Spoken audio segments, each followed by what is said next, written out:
brains, a 2007 study found that after only 20 minutes of playing a violent video game, participants showed physiological evidence of desensitization when shown a videotape of real-life violence. Specifically, people's heart rate didn't increase, and their galvanic skin response, which is a measure of sweating, didn't show any sign of physical arousal. It was as though they had become deadened after only 20 minutes of video games. Finally, a 2011 study found a neural desensitization after college students played violent video games.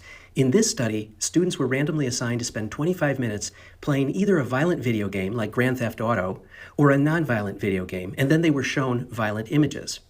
What the researchers found was that students who played 25 minutes of violent video games showed less brain activity in response to violence. Their brains had become deadened or desensitized to violence.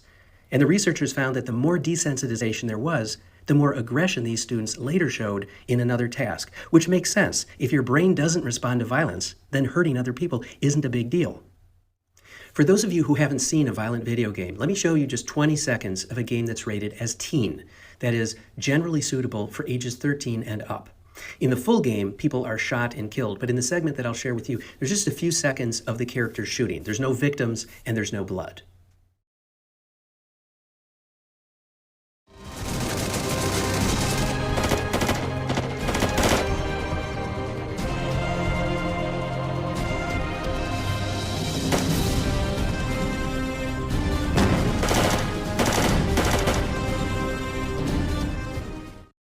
At one point, a version of this game was the #1 online action game in the United States. Over 9 million copies have been downloaded. What makes the game unique is that it was developed by the U.S. Army as a recruitment tool to get young people to join the Army. Here's the Army's website, and as you can see, there's a page with games and an invitation to, quote, get in on the action and have fun. If we scroll down to the video game, the description says, America's Army, the official game of the U.S. Army, delivers an authentic and entertaining Army experience. So here we have a government-funded video game that research suggests will lead teenagers to become more aggressive and more desensitized to violence, and that presents simulated killing as fun entertainment.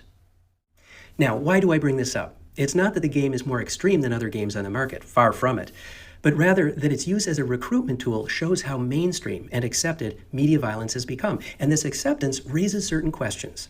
For example, if you enjoy playing violent video games and you feel that they haven't made you more aggressive or desensitized you to violence, how do you know you haven't been affected? Life doesn't offer a control group version of you without video games, so what's the best evidence? Another question. Suppose you aren't affected when you play violent video games, but research suggests that other people are. How would you answer a critic who says that you're still contributing to a general culture of violence by making it normative or normal to shoot at other people for fun? Regardless of whether you play video games, what do you think about the U.S. military developing a game that might promote aggression or desensitize teenagers to violence?